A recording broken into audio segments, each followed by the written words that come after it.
Welcome to the Subjective Professor podcast, where we reject coercion and hypocrisy. It's Monday, May 12th, 2025, episode 385, and we're going to talk about the War of 1812. So, the War of 1812 started June 18th, 1812, and lasted to about February 17th, 1815, and it was between England and the United States. So, the actual fighting took about a year, lasted for about a year. And then I guess there was that whole thing about formally signing the end of hostilities. But the main causes was that because England was at war with France and Napoleon, both countries tried to block U.S. trade with the other countries. So England would try to block U.S. trade with France, and France would try to block U.S. trade with England. And because these two countries were primary trading partners of the United States as a whole, pretty much it was a lose-lose situation for the United States, even though they tried to stay neutral at first.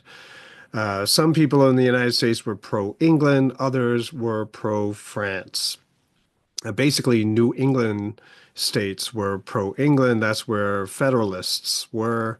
And this actually was the reason why the Federalist Party disappeared from North America. But basically, U.S. trade was caught in the middle. France would seize American ships when they tried to go to England, and England would seize American ships when they tried to go to France. The British Navy also used impressment. That is, they would press U.S. sailors to serve in the Royal Navy.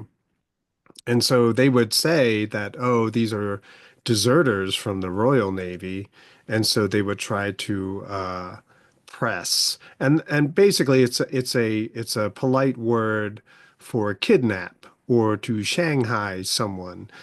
Basically hit someone over the head and that person wakes up and they're sitting on a ship serving in the Royal Navy for 2 or 3 years. This usually would happen on land. Royal Navy sailors would wait for returning merchant ships, and they would basically kidnap sailors who came home after a long voyage, right? So these guys that they would try to get uh, press, they would just be at sea for like a year or 2 years, and then they would have to be back on the ship for another 2 years. Um, Talk about drafting, right? Okay, so England also uh, England didn't permit free trade, and Napoleon pretended to be neutral. Turns out he continued to seize ships. So you got interruption of trade, uh, pressing of U.S. sailors into the British Navy. Then France and England, they were offered by the United States, hey, the first country who allows us to trade, we will trade with you and not trade with the other country. And so Napoleon sort of pretended to allow U.S. ships to travel. And so America started trading with France, but they didn't really. They still intercepted ships going to England. But England still did not permit free trade with France. And so that became a reason for the war. Then there were the rising tensions with Native American Indians, Native Americans. Um, and a lot of people suspected that the British were encouraging the Native Americans to create unrest on the western border, right? So at the time in 1812, you still had most of the Americans located east of the Mississippi and actually Appalachian Mountains. And so then with Americans constantly trying to push west, the Native Americans were kind of upset. So this one particular Native American, his name was Tecumseh, and his brother Tenskwatawa. who's also called the Prophet. The two of them lead and create a confederation of Native Americans to push back North American expansion. So basically, they saw this as their kind of their last chance to be able to sort of stop Americans from going west. And the British allied with them to sort of help them to help themselves. So North American Indians thought that Native Americans thought that the British was their last hope. Americans wanted the British out of Canada, and Canadians thought that Americans were using the Native Americans as an excuse for war. And then finally, let's see, that would be the third factor is that, right, the rise of war hawks. And these were pro-West expansion Southern congressmen who did not see war during the Revolution and only grew up on stories of the Revolution. And so they pushed for war because they thought it was such a great idea, glory, and all that other kind of stuff. And so since they were a significant number in Congress, war was declared June 18th, 1812. James Madison was the president. New England called this Mr. Madison's War because they opposed. And so the votes that were against war pretty much came from New England. Uh, England had decided on June 16th to allow for more trade, more free trade, but it was too late. It took a month for news from England or Europe to get to North America. And even if it got to North America, then the news had to be relayed to everybody else. And that took at least another couple of weeks. And so war was declared, even though one of the reasons for war no longer was in place. So once the war started, no one was really ready for war. America basically said that Canada was easy to conquer. All they had to do was send a couple of officers up north, and all the Canadians would say, yes, we want to join America. And the British did not really send a lot of troops to Canada because they were busy with France. So the land battles took place between militia, basically from the States, and a few British soldiers with a lot of militia from Canada. And so the land battles were kind of clumsy, they were costly, and they didn't really decide much of anything. On Lake Erie, we had Oliver Hazard Perry, and he won a victory. And that's where you get the line, we have met the enemy and they are ours.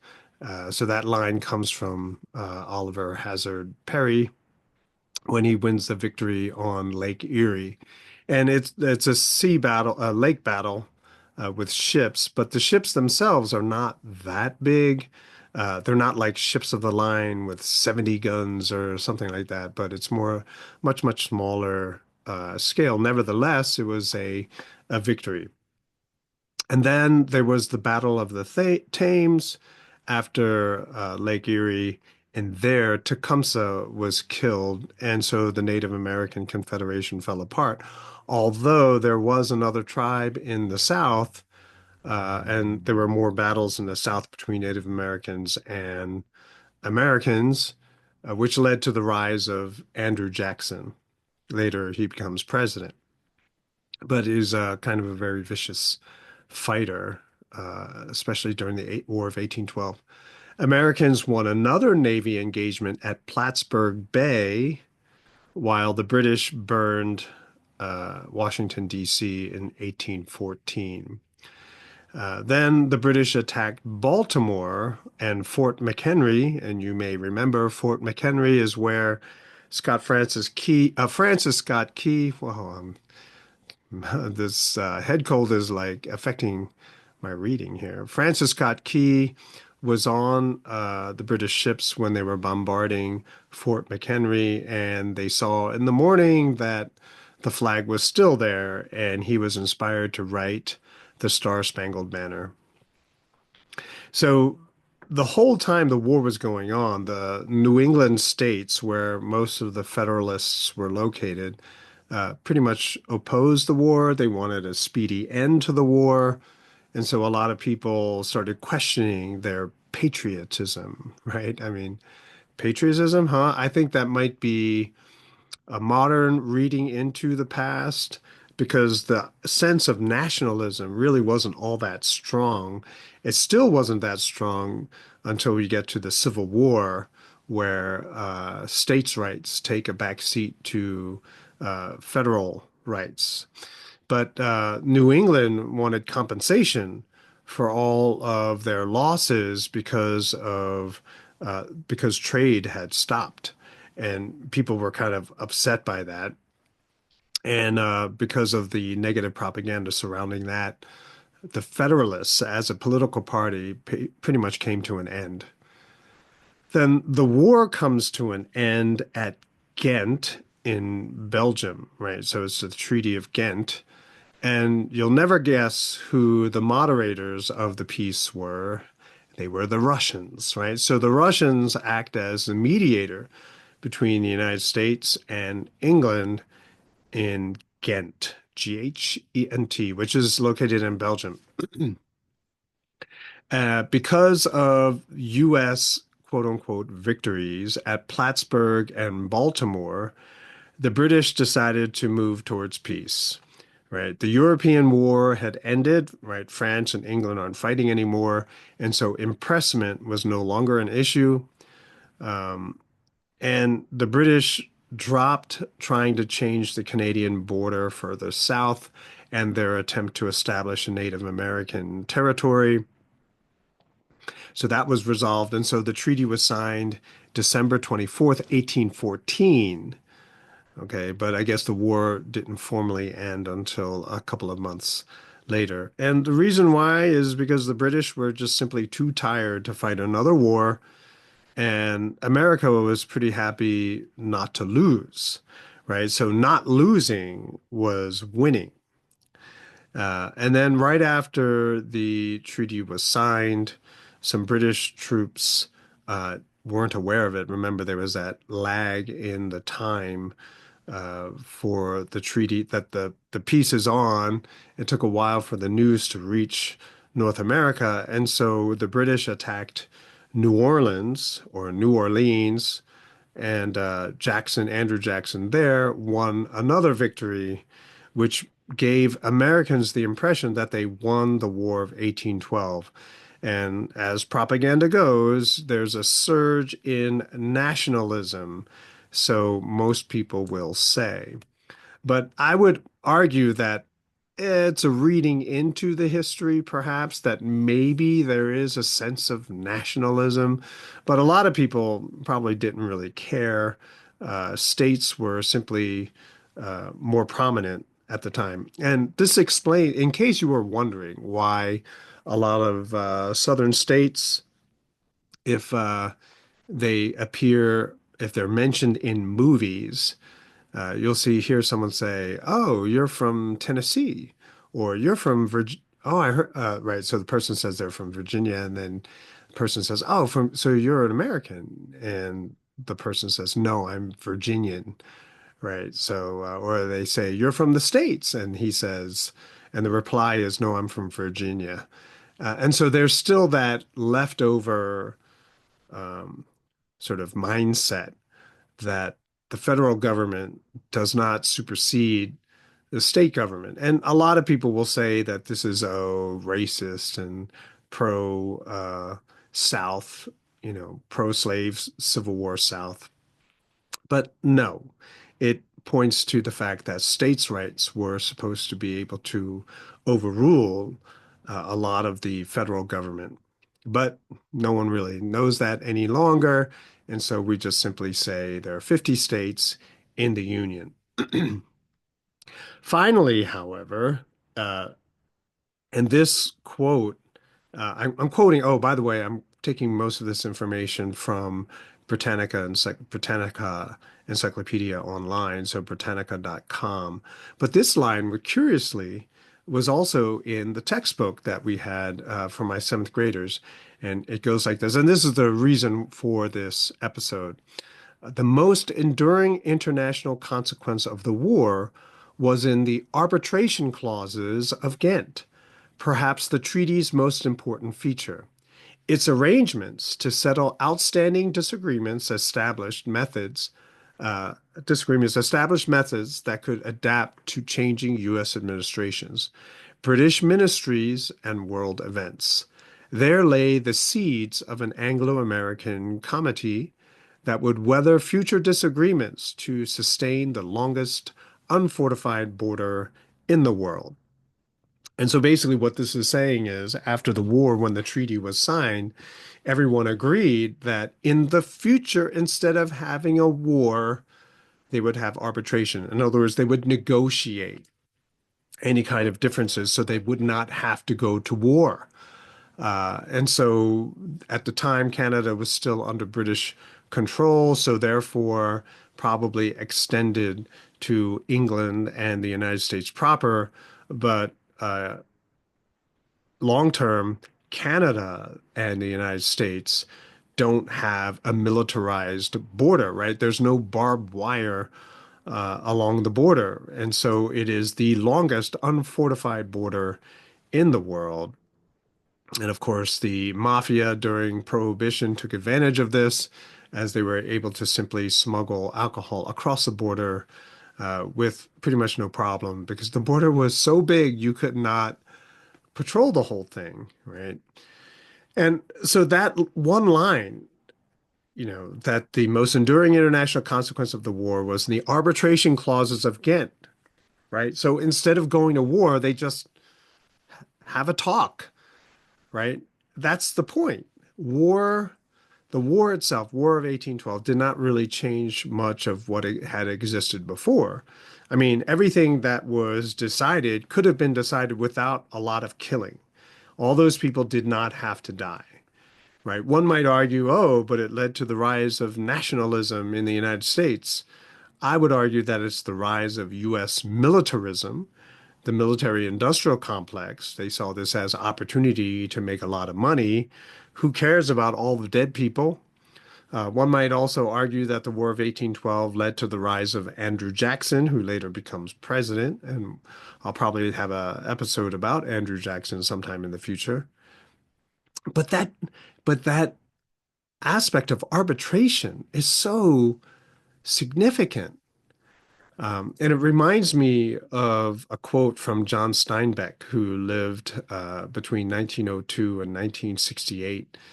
You may recognize the name, but there's a quote floating around by him where, and it goes like this: all war is a symptom of man's failure as a thinking animal, right? All war is a symptom of man's failure as a thinking animal. In other words, if we truly are rational people, then we should be able to sit down at a table and talk things through without having to engage in bloody warfare. And the idea is that this low level thinking, if you would call it thinking, where you are now going to act the bully and say, I don't have to sit here and listen to you. I'll just simply bomb you into submission, and that'll prove that I'm right. And so, you know, wise, logical, rational discussion and thinking goes out the window, and people then resort to violence. How is this not just a more intensified version of schoolyard bullying? That pretty much is what we're talking about when we're talking about war between countries.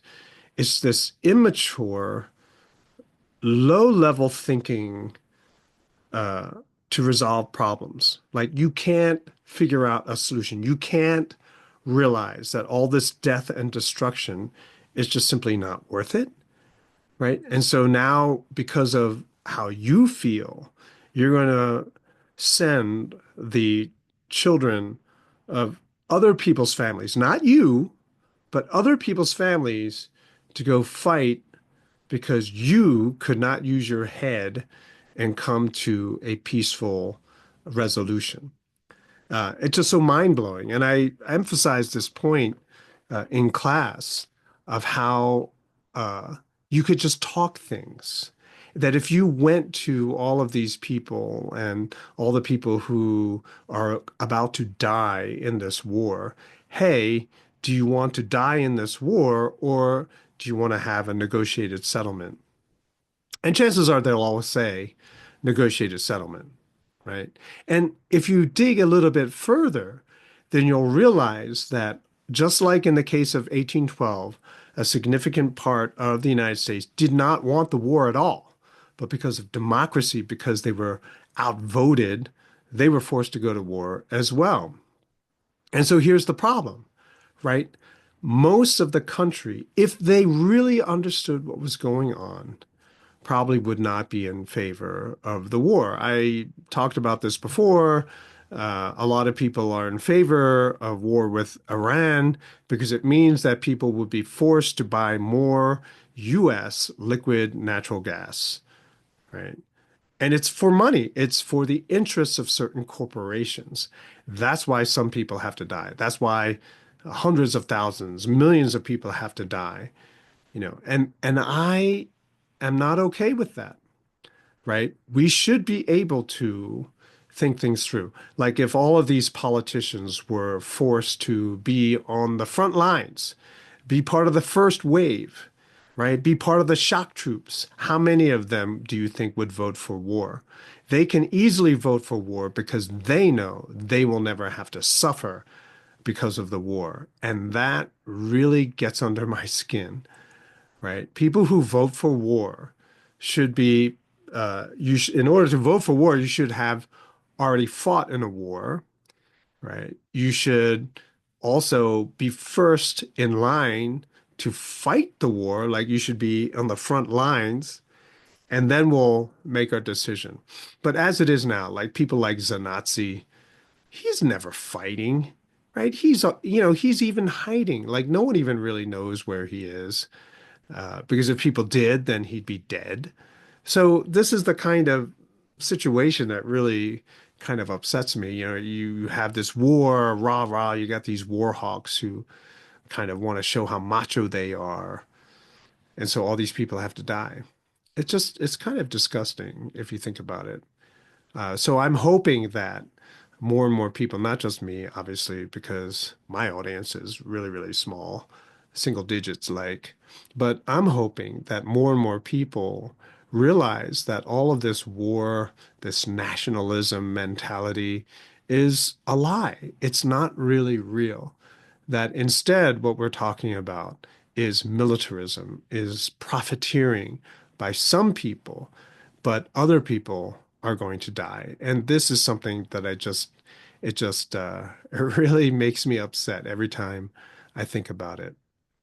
So that's it for this episode. Yes, the War of 1812. Even back then, right after, soon after the establishment of the United States of America, we engage in a war that was totally useless, pointless, did not have to happen, as proved by the arbitration clauses of the Treaty at Ghent. And that's it. I will talk to you next time.